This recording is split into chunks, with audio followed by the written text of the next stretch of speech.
You're listening to the Options Insider Radio Network. For more quality options programs, visit www.theoptionsinsider.com or search for Options Insider Radio Network in your podcast provider of choice. Listeners can also access all of our programming through our mobile app, available in iTunes and on Google Play. Don't forget to follow along with your favorite programs and submit your own questions for the hosts at twitter.com/options, facebook.com/theoptionsinsider, or via questions at theoptionsinsider.com. Gold, crude oil, corn, soybeans, and more.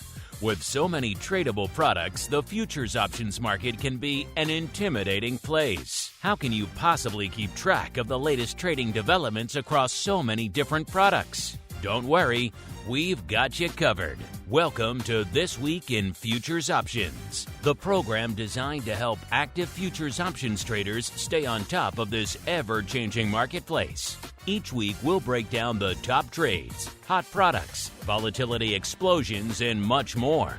This Week in Futures Options streams live, so be sure to check out our live stream via the Mixlr app. That's MIXLR. Or join our live chat room at mixlr.com/options-insider.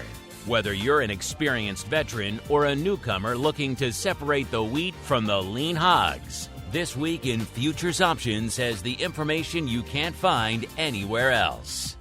This Week in Futures Options is brought to you by CME Group, the world's leading and most diverse futures and options exchange. For more information and educational resources about futures options at CME Group, visit cmegroup.com/options. And now, get ready to break down the latest futures options trading activity. It's time for This Week in Futures Options. All right, everybody. And that music means we are back once again for TWIFO, This Week in Futures Options, the program here on the network where we break down everything going on in the world of futures options. Of course, my name is Mark Longo from theoptionsinsider.com, as well as from the ever compelling, at least we tend to think so, Options Insider Radio Network. If I sound a wee bit different, it's because I'm not coming to you from our studio in Chicago, but actually from on location down here at the Futures Industry Association Conference. Been here all week, kind of getting the lay of the land, catching up on all things futures and market structure and all of that fun. Also sourcing out some fun new guests for the show going down the road. So a lot to look forward to coming from this conference in the weeks and months to come here on the show. And of course, if you want more shows in your life, and who doesn't these days, these markets are crazy. We all need a little bit of hand-holding out there. Then theoptionsinsider.com/pro is the place to go to learn more. Of course, you get live access to this and everything else we do throughout the week, as well as pro Q&A sessions, options oddities at the end of the week, great giveaways like our great pro Q&A, or I should say our pro trading crate, and a whole bunch more. Theoptionsinsider.com/pro is the place to go to learn more. As we keep on rolling, see who's joining today, holding down the old CME Group hot seat, our old friend, Mr. Rich Excell, the assistant professor of finance over there at the Gies College of Business at U of I. Mr. Rich, welcome back to TWIFO, sir. I'm glad to be here. It's been a while, but a lot has gone on since then, and I'm sure there's a lot to talk about today. It has been. I mean, really, in some sense, it's only been since December, so it hasn't been that long. But on the other hand, this beginning of this year has been an eternity in the market, so a lot to unpack.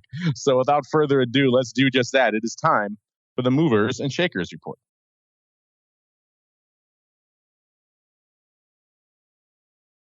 Rallying on the light side and falling to the dark side at CME Group this week.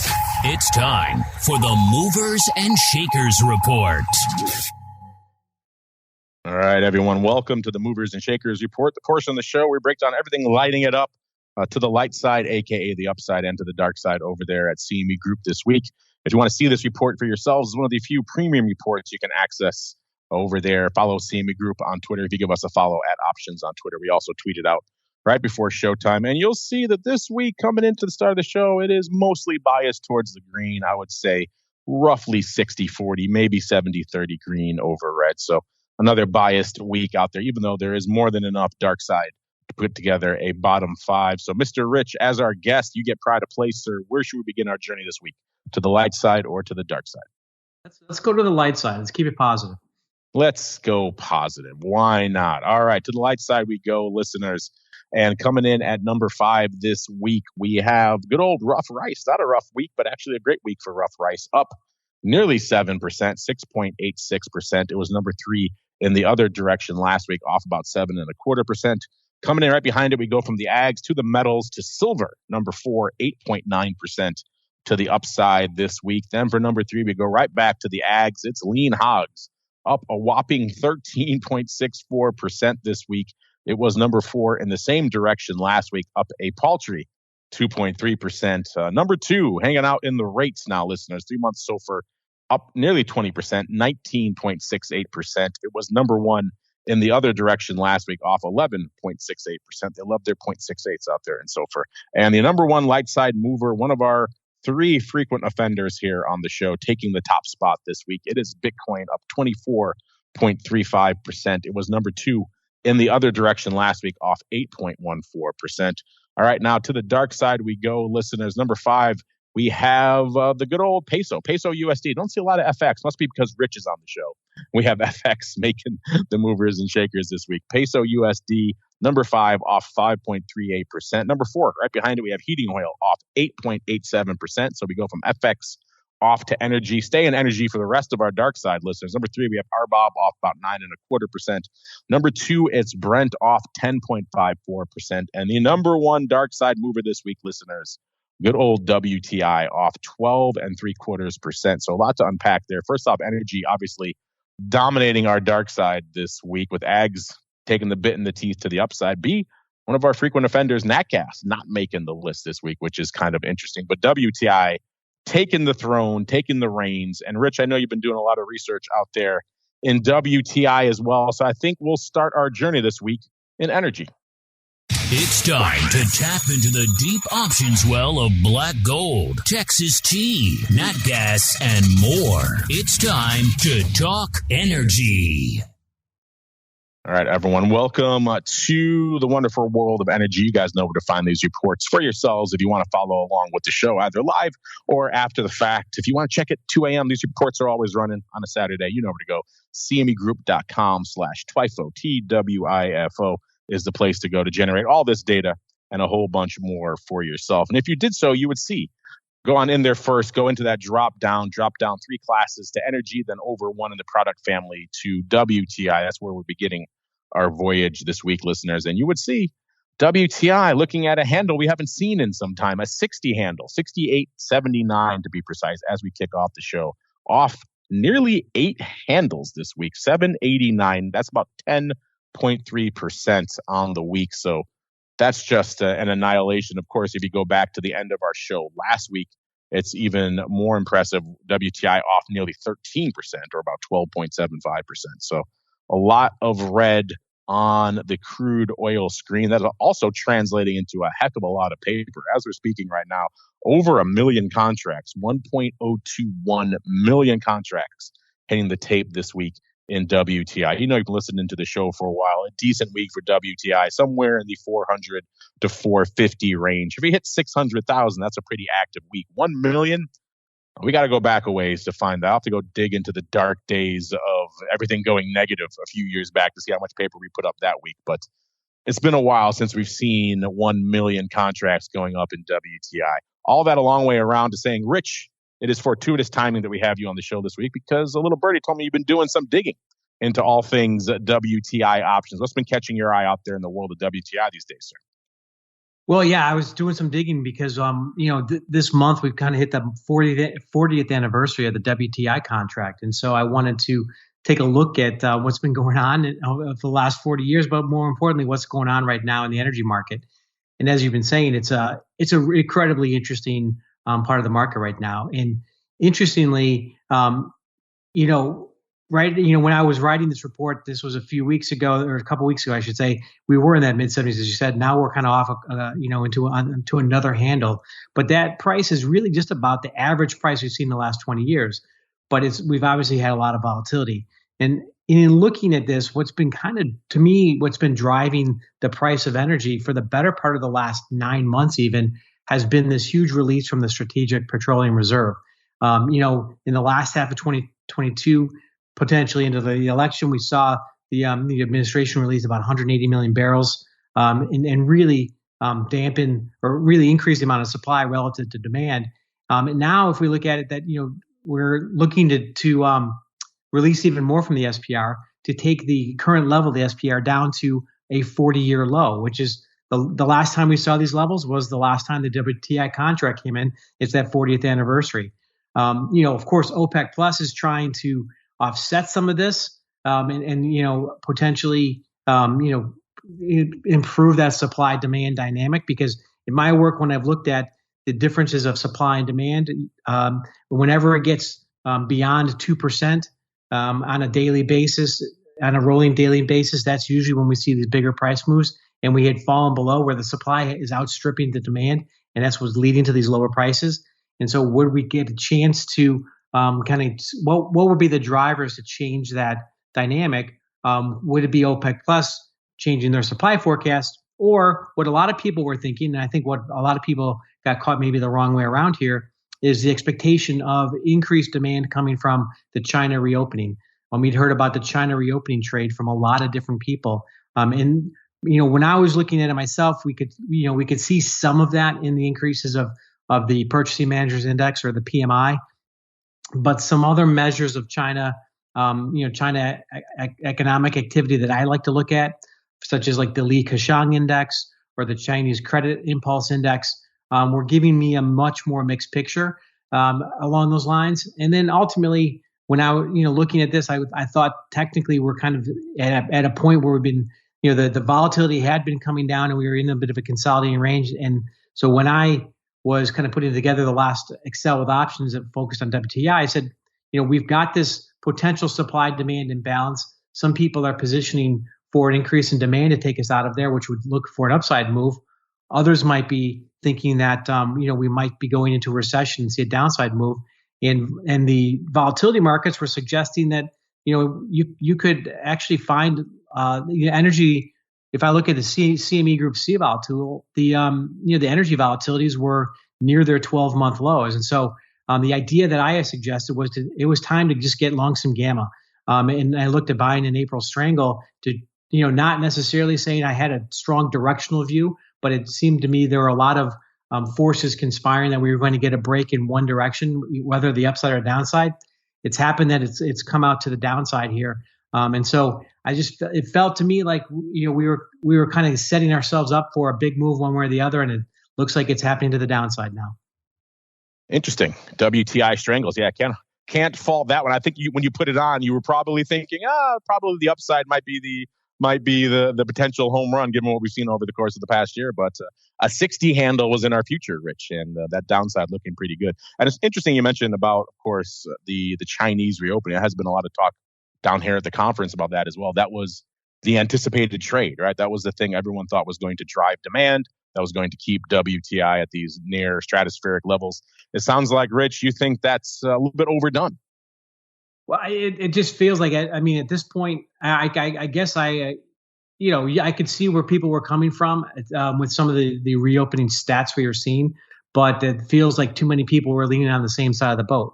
And that's why we're getting not just the direction of the moves, but maybe the magnitude of the moves. And as you mentioned at the start of this, the magnitude of number of contracts going through as well, right? That usually suggests to me that people are a little bit wrong-footed in their positioning and have to kind of respond accordingly. So, yeah, I wouldn't say that I necessarily, was, again, if I were predicting a directional move, I would have just bought puts, but I wasn't so confident on the direction. I was just confident that we might, if we were to get a move, we might get a big move either way. And really quickly for our listeners, they like the nitty gritty. So what were the specifics on your strangle? How far out were you going? What were the strikes? All that fun. I went out to April and I bought the 76, 79 strangle out in April. I think the future at that time was somewhere around 77. And so the downside break even was about 72 and the upside break even was 84. And of course, as you know, when we buy strangles, we can look at those break-even levels, but the instant gratification of getting long gamma and getting the move more quickly is always more rewarding. Well, I like that. Obviously, in hindsight, I like it even more, but I like it. That's very tight, too. You usually see a little bit wider strangles in WTI, but 76, 79, obviously hanging out below a 70 handle right now. Vol popping. Everything's moving in your favor, Rich. What are you doing talking to me? Go cash this thing out. Go buy an island. Absolutely. Let's talk about some of that paper out there, see what's lighting it up out there this week, listeners. Again, cmegroup.com/TWIFO. Go in that drop down to energy and then pop it over to WTI. You'd see, like we said, well over 1 million contracts on the tape. Of that, trading a lot like an equity this week, where about exactly 25% of the paper is going up in the old April contract that is going away, not that in a few hours, listeners. So a lot of paper going out in a very short period of time here. Let's see, what is the vol right now as we're hanging out right around 68 3/4 in WTI, about a 42.5. That's up almost 5 handles, about 4 3/4 points from where it was this time last week. So not the highest level of vol we've seen for WTI, but also you could compare it to, let's say, your equity vol, which is hanging out in the mid-20s range right now, topped out around 30 recently. So still obviously substantially higher than that. In terms of skew, what are we looking at here? Obviously a little bit of action out there over the course of the past week. Given such a big move in the underlying, I would be surprised if we didn't see that. The puts last week, 3.1% cheap. This week, nearly 7% bid. So a marked premium kicking in to the put wing this week, which again is what you would expect given this relatively sharp, somewhat unexpected move to the downside. If you're sliding slowly down the skew curve, then you might expect to see the puts come in. But when you have these sharp moves in one direction or the other that surprise a lot of people, then you tend to see a little bit of a bid working into the skew, and that's exactly what we're seeing this week. Calls, a different story. Last week, they were 3.2% cheap. This week, 3.2% bid. This week, coming in 6.9% cheap. So you almost have an even 7% premium to the puts and an even 7% discount to the calls out there this week. So shaping up like a little bit of a mini equity skew out here, which is fascinating. And in terms of action, it was the 70 puts going out in a few minutes, listeners, that were dominating the tape this week with 27,000 contracts going up out here. Pretty much active throughout the week as well. The big day was Monday, though, with about 10,700 contracts. Actually, a lot of closing. So as we approached and started threatening to break through that 70 handle, it's like a lot of people were taking off some of their puts. They were getting the pop that they had paid for. They were getting the move that they paid for. They got the heck out of Dodge, or they had sold that strike thinking it was safe and they got the heck out of Dodge. Either way, a lot of closing paper going up on Monday. Tuesday, about 8,000 contracts going up, slightly biased towards opening. Wednesday, about 5,600 contracts. Today, about 2,600. So it looks like kind of closing more towards the end of the week, which again, we break through that strike. People are going to probably take those puts off. That makes a heck of a lot of sense. All right, behind it, we have the 65 puts. So 70 handle not doing it for you. 65 puts doing 22,000 contracts this week. Strangely enough, the big day for those was not Monday, but Wednesday. 11,300 going up on Wednesday. Looks like bias towards closing there. 5,500 on Tuesday, 3,000 on Monday, 2,200 today. Scattered opening and closing throughout the rest of the week. Let me go out to May and to actually the 80 calls. So it wasn't all puts all the time this week, listeners. Actually were some 80 calls lighting it up out there this week. What is the vol in May? You might be wondering. It's about a 48, so a little bit higher, up about 11.5 points this week. The puts out here this week in May, 7.5% bid were the puts and 7.9% cheap were the calls. So similar moves to what we were seeing in the April contract, just a little bit more extreme as you would expect. And of those calls, the 80 calls doing 11,355 contracts today. So a big day for the 80 calls today. I didn't necessarily expect that, but that's why you look at the numbers, right, listeners? Number 2, we have Wednesday, 9,500 contracts, 2,500 on Tuesday, 2,000 only on Monday. So not a lot of love for calls earlier in the week.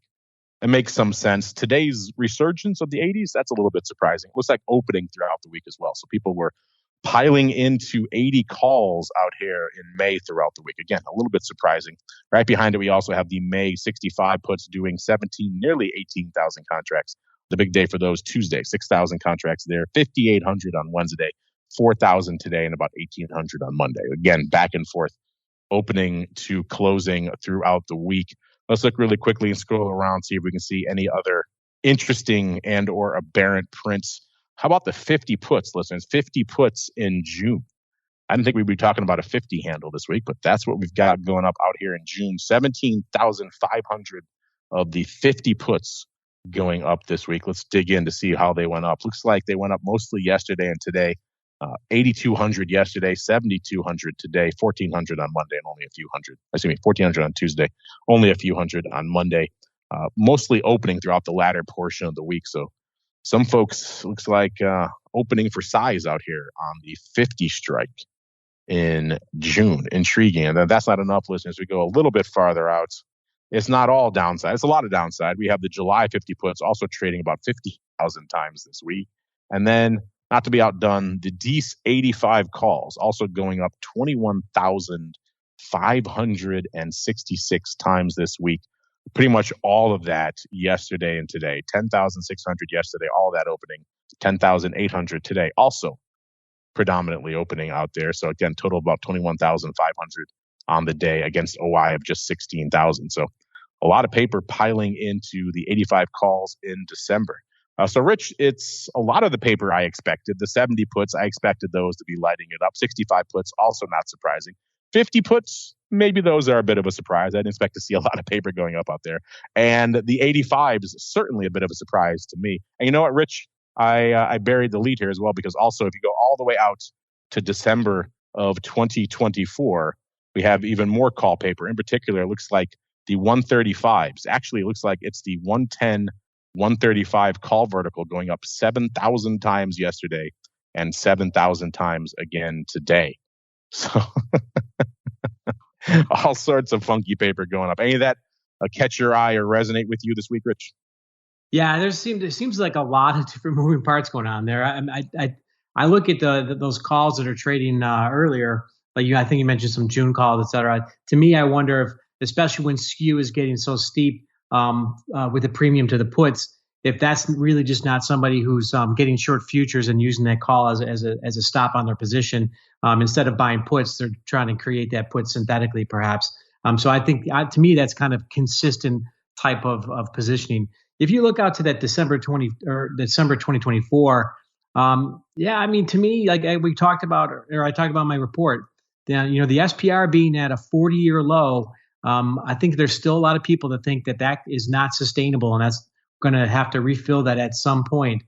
There's probably some near-term recession fears, especially given what we've seen with some of the banking problems. And so I think that's probably impacting some of the near-term views. But as we look further out on the other side of that, I think there's that supply demand I talk about might be shifting a little bit in some people's minds as we go further out. Well, speaking of shifting, this is normally where we would shift to nat gas, which is usually dominating our tape in the energy space. But as I mentioned, not in our movers and shakers report this week, listeners, and only about 347,000 contracts on the tape. So not even a very active week for nat gas out there, as it's hanging out right around the 2.5 level right now. So instead, we'll transition into another complex that was dominating our movers and shakers this week. It is time to talk about ags. It's time to get our hands dirty exploring the latest options, trades, and trends in corn, wheat, soybeans, and more. It's time to talk ags. All right, everybody, welcome to the wonderful world of ags. Same deal. Go into that drop down, cmegroup.com/TWIFO. Go all the way up to the top of the list where you will find ags, and then pop over two in the product family to corn, and you will find, or actually pop them in one to the grains and oilseeds, and you will find corn right there at the top of the list. A lot to unpack. But Rich, we mentioned ags were kind of dominating our light side this week with lean hogs and rough rice all making it in there. If you expand it to a top 12, we also have corn there up nearly 3% this week. I highlight corn because I know when you're not busy profiting immensely off WTI strangles, you've been trading and tracking a little bit of corn as well. What's been catching your eye out there in corn this week, sir? Yeah, for sure. So I'm focused on corn a little bit because we're getting the USDA prospective plantings report here at the end of the month in a couple of weeks. And so I wanted to be thinking about what can happen here going forward. I talked about a lot about how food prices and inflation have been on top of mind for just about everyone, not just traders, but consumers, policymakers, et cetera. And we have been seeing a pullback in food price. So you look at the UN food price index, just look at any sort of any of the futures. I kind of focus on the ag futures like corn, soybeans, and wheat, but they've all been pulling back quite substantially in the last 9 months or so, and then that's been pulling down the goods portion of the the CPI, right? And so what does that mean for for Fed policy and things of that nature? Kind of pulling that again, and what else do you think about when you think about the ags? You think about prospective plantings. You have to think about weather. I just told you got back from vacation. I was on the West Coast.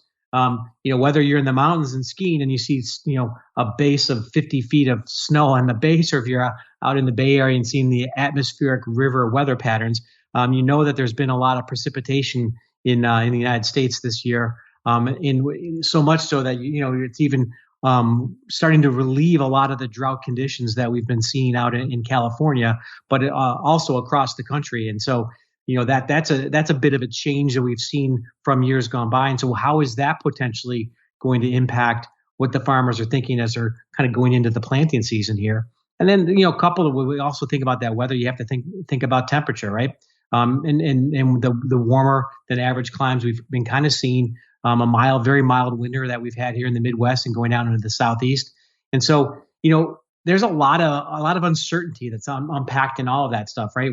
We're looking at how is maybe Fed policy because of inflation and with all this weather. And so, not surprisingly, you'll hear me say I would looking to get long some convexity, like get long some gamma and some vega in the ag space as well. Because whenever there's uncertainty, we talked about in the energy one before, talk about it here in corn. When there's uncertainty, if the price is right, I'm always looking to add that kind of long gamma, that convexity to the portfolio, because you can skew it a little bit directionally, but I think having that kind of long options profile can help you. If we look empirically at what corn futures and especially have done the last 2 years around this prospective planting reports, we've always seen a very nice spike on the March 31st date that's continued through the summer. And so I was looking at, maybe a potential continuation of that sort of spike. I also looked at the May-December corn future spread and saw that this spread tended to widen out also with the March 31st date as a catalyst. Technically plotting that spread, it looked like we were kind of pulled back to a bit of a support level, and maybe that was a level from which we could expand. And so could we see potentially all futures prices moving higher? Could we see the May-December spread widen out with this prospective plantings as a catalyst? It would be, like I said, it would be tough for people to position too strongly one way, even though they might have, want to expect these types of moves because of that uncertainty. So what did I basically said, okay, let's look at what's being priced in the options market, and said, there's reason to believe volatility might pick up around that March 31st date. There's reason to believe we might see a rally in the futures. We might see a widening of the spreads. And the new crop options have been a little bit less expensive than the standard weekly corn options. And so how did I capitalize on that? I actually sold some puts. I sold some new crop weekly puts that expire on the day of the crop report. And I used the proceeds to buy some December 590 calls as well. And so it was a bit of a Texas hedge, if you will, in that I was selling puts to buy calls. But I was, again, relying on this view that I wanted to be long volatility further out, but I also wanted to, to take advantage of a widening of the spread. And so it's it's not a structure that is for the faint of heart. It's not for everybody. But if you kind of agree that there potentially is the opportunity for both all the futures to rise, but the spread to widen, it's a way to take advantage of what the volatility market's giving you to get a long delta spread on. It gives you a little bit more attractive break evens, gives you some leverage to an upside move. I like it. A bit of a time bullish risk reversal there. Kind of intriguing. You always have interesting structures to your trades, Rich. I like it. I'm just trying to take advantage of what the market gives me. Exactly. And that's one of the interesting things about futures options, listeners. That it's not just all about verticals and all the things we see all the time, but actually the term structure. Very important, especially when you're talking about ags. Ags have that old crop, new crop rotation. So there is always interest in the term structure out there. And we see the liquidity lining up that way as well. Now, speaking of liquidity, let's see what we see out here in corn this week. And all things considered, listeners, it's a decently active week, about 360,000 contracts on the tape. It's no WTI, but then again, what is outside of WTI today, listeners? And in terms of action, about almost 31% of that coming in the May contract. That has about 36 days to go. So we're going to hang out there That's a typical liquidity pattern that we see for corn options out here. By the way, listeners, where is corn hanging out right now? 632, up 14, almost 15 handles. That's about 2.4%. Obviously, if you go back to the end of our show last week, you have corn up about 3%. So a decent move, most of that obviously coming this week. And in terms of action, before we even get to that, let's get out to the volatility. What is the vol in corn? You might be asking. It's about a 21.5 in that May contract, so up about a quarter. Not a huge week from a vol perspective out here, and not that dissimilar to what you're seeing out there in some of the equity products, which is why a lot of people, when they're recommending new starter products for folks who want to dip their toes into the ags, they usually recommend corn because vol levels and in terms of liquidity, it's not that dissimilar from some of the products you may be familiar with out there in the equity space until we get to the skew. That's where things get a little bit interesting, listeners. Let's look at the skew right now out here in May. And usually equity, you're used to a put being bid, a call being offered. Seeing a little bit of a reverse of that out here in corn. At least last week that was the case. It seems like a lot of that has come off this week. Last week the puts were about 1.7% cheap. The calls about 7% bid. This week the skew has moved to effectively flat, about almost a point bid to the puts and almost a point bid to the calls. So no real bias in one direction or the other. And in terms of action, what was dominating the tape out here in this about 360,000 contract week? It was the 650 calls in May, listeners, doing about 12,000 contracts this week. So not a ton, but then again, that shows you how evenly spread the corn paper is out there. And in terms of these calls, what was the leading most active day? It was Monday, about 5,600 going up on Monday, most of that closing. So folks bailing on the 6.5 calls this week, followed by about 2,700 on Wednesday, 2,000 on Tuesday, 1,800 today. It looks like the rest of the week mostly biased towards opening. Then we jump around a little bit. We go to the April contract that has about 8 days to go. We see these 630 calls. Remember, we're hanging out at a 632 right now, listeners. So these 630 calls, the at-the-money calls, doing about 10,000 contracts this week. Let's see. The big day for those 630 calls, listeners, coming on Wednesday, 4,200 on Wednesday, 2,700 today, about 2,000 on Monday, and 1,100 on Tuesday. Again, kind of back and forth, opening to closing throughout the week, which is not entirely surprising given the fact that it is the at-the-money strike out there. Right behind it, we have the 6.5 calls doing about 8,300 contracts. The big day for those, also Tuesday, 2,700 on Tuesday, 1,800 on Wednesday, 2,000 today, and 1,700 on Monday. And once again, kind of evenly mixed opening to closing throughout the week. Let's scroll a little bit farther down, listeners, to see what else we can find out here in terms of interesting and or aberrant paper. Let's go out to July. The July contract, which is trading a little bit lower at about a 615 right now, and the vol out there about a 23. So similar from a vol perspective. A huge bid to the calls last week, 17.6% bid last week. This week, about 5%. So all those big bids we saw in the calls last week, all of that going away this week. But we did see these 600 puts leading the dance out there this week to the tune of 7,000, pretty much exactly. 3,200 on Tuesday, 2,000 on Wednesday, and about 1,000 each today and Monday. It looks like opening throughout the week, so a lot of new positioning going up here on the 600 puts in July. Let's scroll a little bit farther down. Let's see if we can find anything else dominating the tape. And you know what? You go a little bit farther out. We go all the way out to December of this year, where the future is trading 558. So again, much lower on the futures front. The vol about a 23, so similar level to what we were just talking about for July. And it was the 700 calls leading the dance out there in December this week, doing about 5,500 contracts.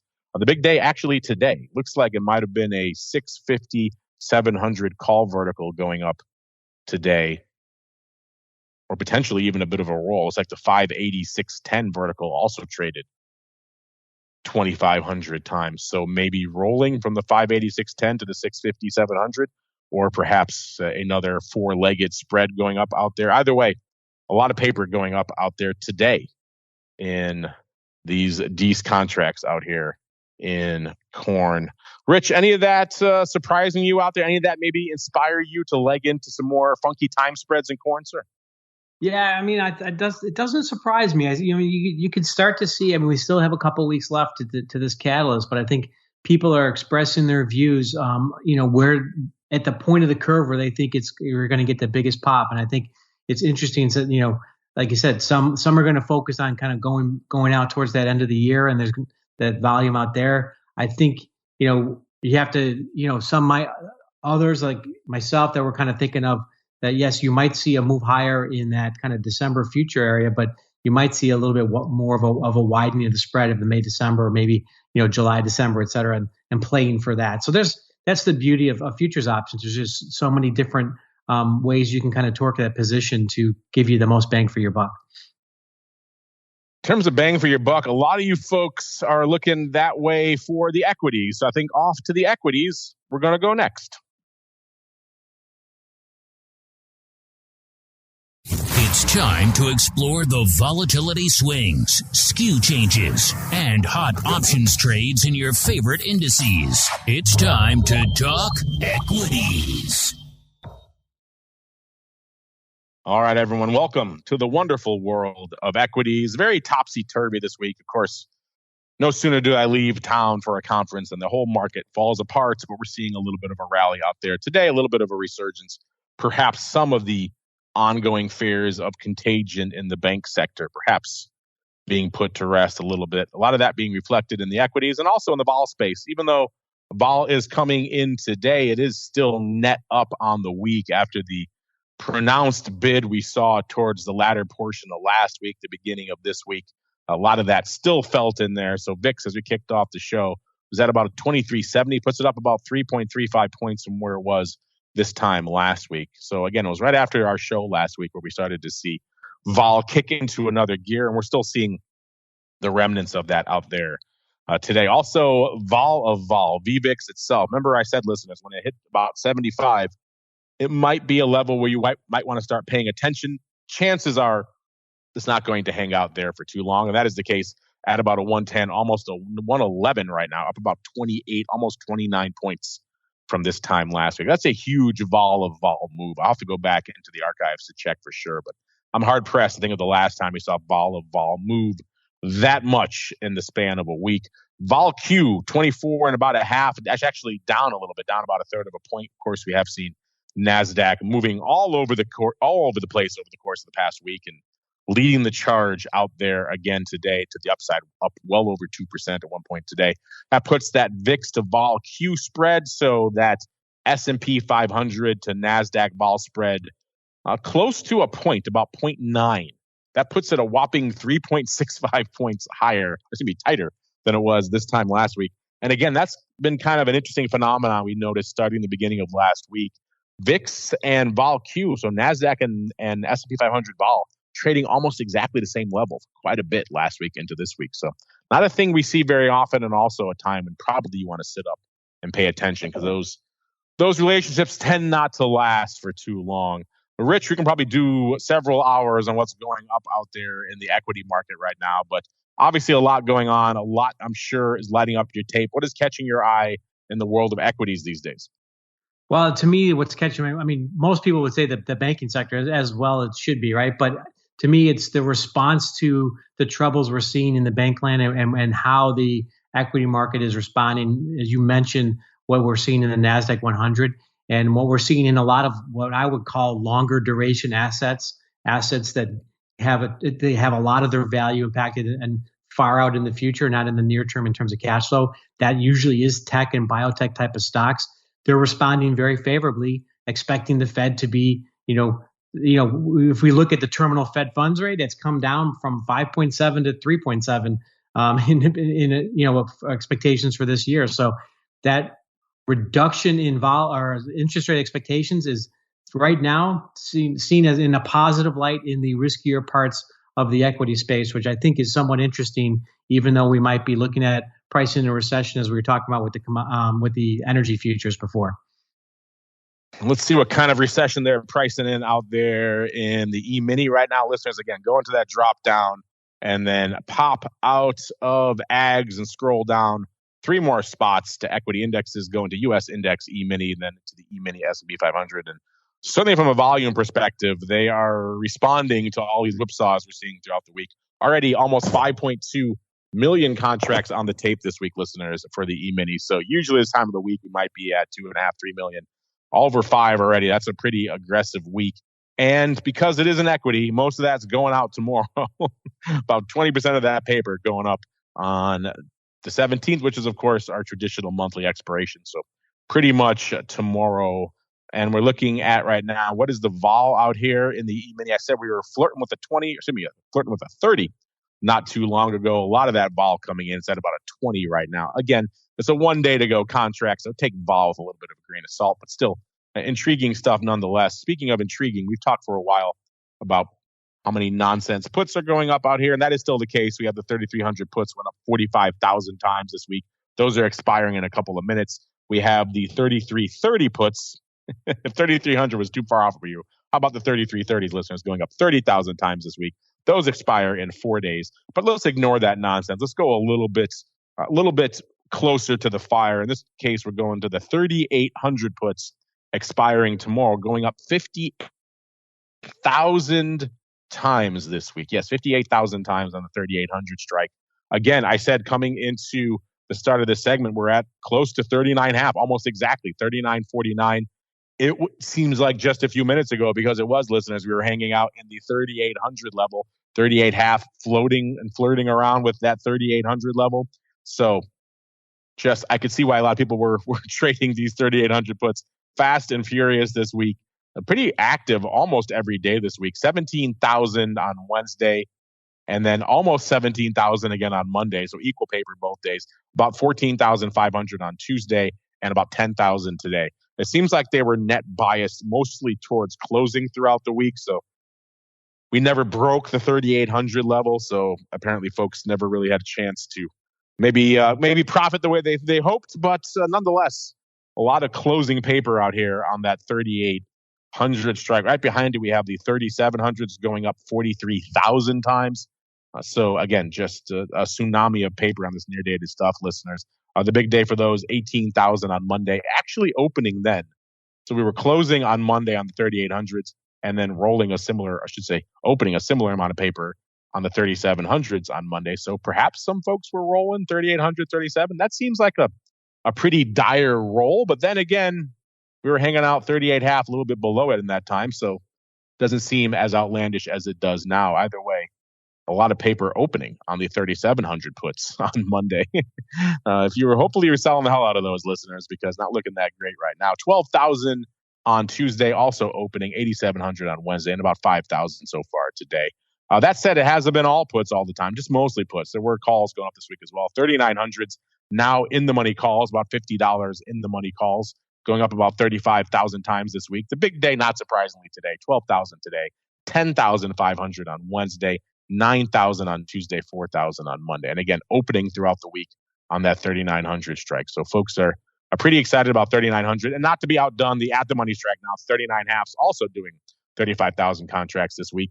Strangely enough, the big day for those was actually Tuesday, about 16,000 on Tuesday, most of that opening, followed by about 10,000 and change today, and then 5,000 on Wednesday, 3,700 on Monday. A little bit of back and forth Wednesday and Monday in terms of opening, but still a lot of paper flying fast and furious these days. And you're looking at the equities, you don't really have to go much farther than a few days, listeners, to see the lion's share of the action. Looks like if you go out 8 days, contract expiring on the 24th, we had 25,000 of the 3,700 puts going out there as well. So 3,700 puts were active. In fact, if you go a little bit farther out, 15 days, listeners, that's an eternity in the E-mini right now. So the end of month, March, 3,700 puts expiring on the 31st. They also did 47, almost 48,000 contracts this week. So that 3,700 strike was clearly a popular one throughout most of the week, including yesterday.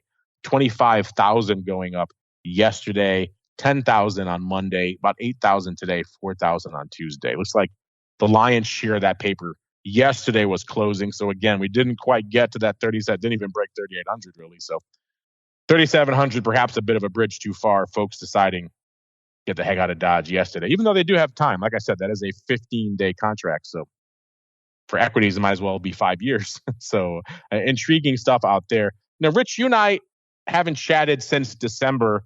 And even then, the 0-day phenomenon was going on. It was popular, but it really has kicked into a almost ridiculous gear over the past few months. So let's start there. What are your thoughts on this just explosion of same day and 1 day paper we're seeing in the equities right now? Yeah, I don't think it's sustainable personally. I mean, I come from the world of FX, as you know, and, this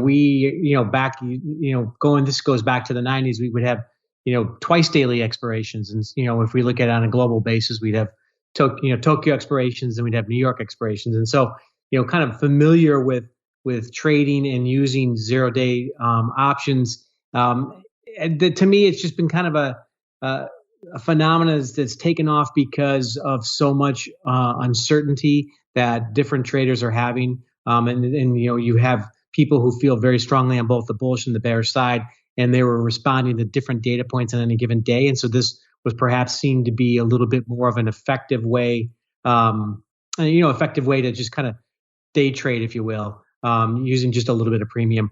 My sense is that this too will pass, and I don't potentially see the same. The options aren't going away. I should be careful to say, but I just think the interest in them will start to wane as people start to as their profitability starts to wane, shall we say? So we're not going to see an Excell with options trade in the 0 day anytime soon? You're probably not. No. All right. Instead, let's keep on rolling. See what you folks have on the brain, listeners. A little bit of your futures options feedback. It's time for your questions, comments, and insights. It's time for Futures Options Feedback. Submit your questions at twitter.com/options, facebook.com/The Options Insider, stocktwits.com/Options Insider, or via questions at theoptionsinsider.com. You can also submit your feedback via our Options Insider Radio Network mobile app, available for iOS, Android, and Kindle Fire devices. You can even ask your questions live every Friday at 3 p.m. Central via our Mixlr chat room. So grab the Mixlr app or just search for Options Insider at Mixlr.com. That's MIXLR.com.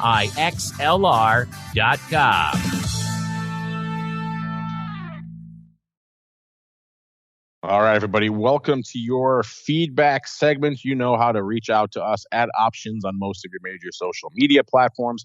Questions at theoptionsinsider.com also works. If you're a pro member listening live, you can also submit your questions in the live chat or via our members hotline. Those always manage to percolate their way to the top. Before we get into some of the questions, let me quickly pay off some of our questions of the week we've had, because it's very much touching on the topic we were just talking about, all things 0 day.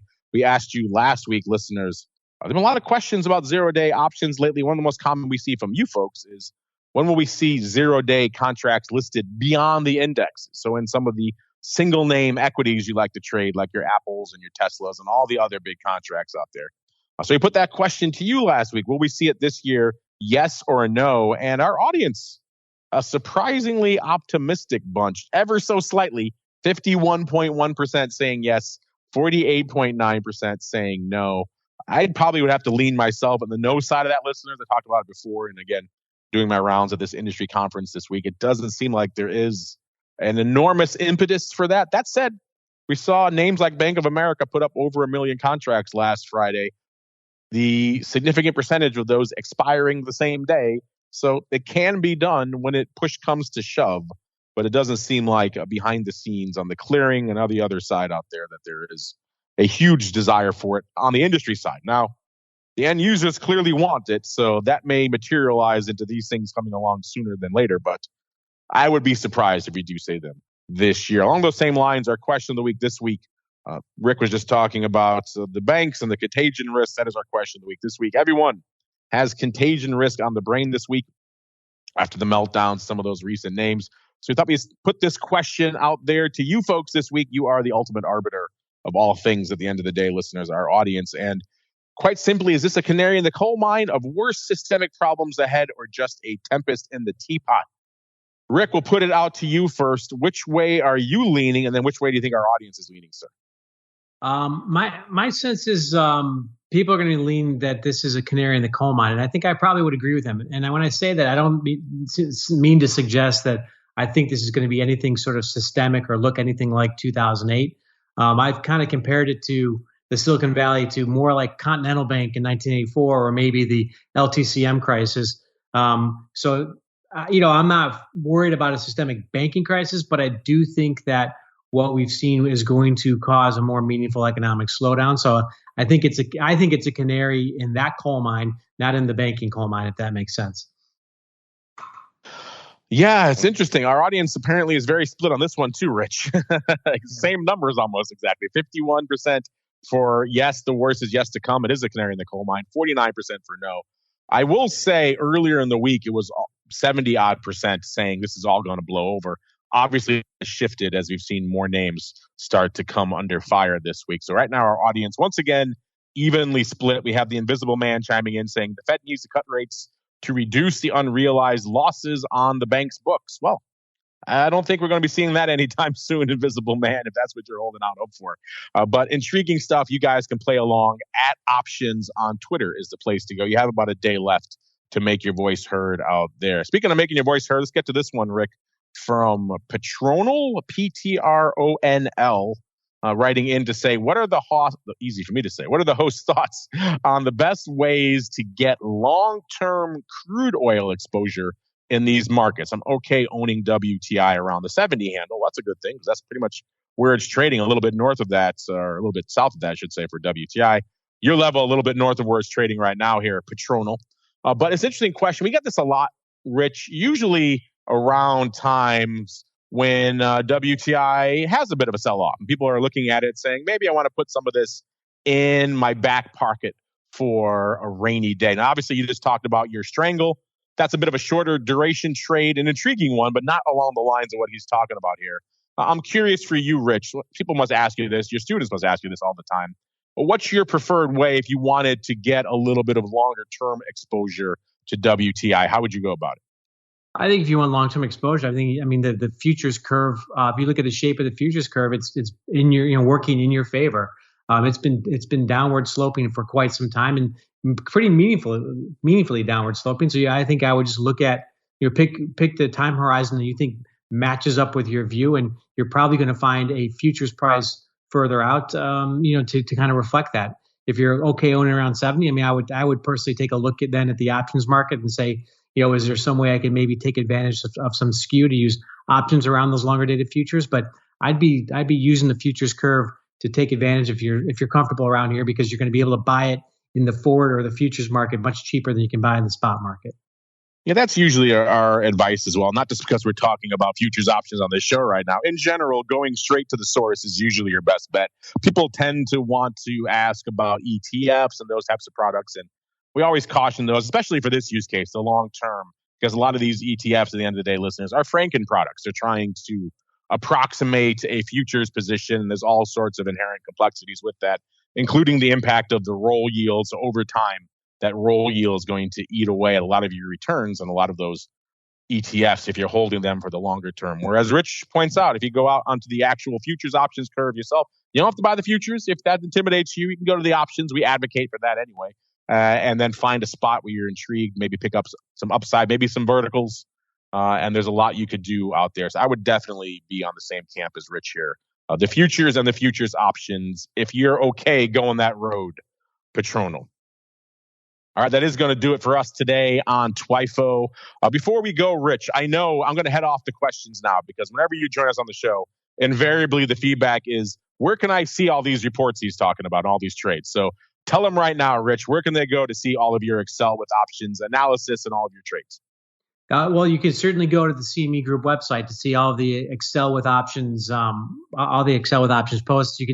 You can also follow me on Twitter at Excell Richard. I put all of the CME Group blogs that I write, the Excel with options, as well as the other blog that I write called Stay Vigilant. That's all up there on my Twitter as well. So you can follow me there and see everything because I'm going to post it in both places.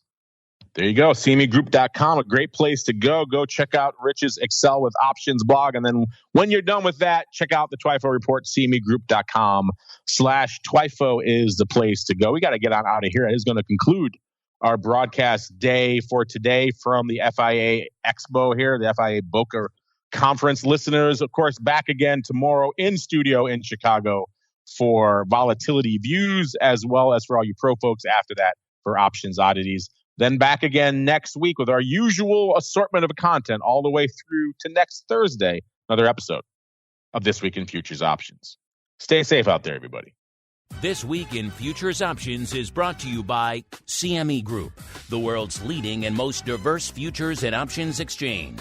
CME Group's markets help individuals and businesses around the world manage risks and seize opportunities. CME Group offers the deepest and most liquid options on futures across all asset classes, including interest rates, equity indexes, foreign exchange, energy, agriculture, and metals. For more information and educational resources about futures options at CME Group, visit cmegroup.com/options. This broadcast is intended for informational and educational purposes only and does not constitute trading advice or the solicitation of purchases or sale of any futures or options. The rulebook of the applicable exchange should be consulted as the authoritative source on all current contract specifications. You're listening to the Options Insider Radio Network, the home of the Options Podcast. For more quality options programs, visit theoptionsinsider.com or search for Options Insider Radio Network in your podcast provider of choice. Listeners can also access all of our programming through our mobile app available in the iTunes and Google Play stores. Select programs are also available via live stream at mixlr.com/options-insider. That's mixlr.com/options-insider. Don't forget to follow along with your favorite programs and submit your own questions for the hosts at twitter.com/options, stocktwits.com/options, facebook.com/theoptionsinsider, or via questions at theoptionsinsider.com.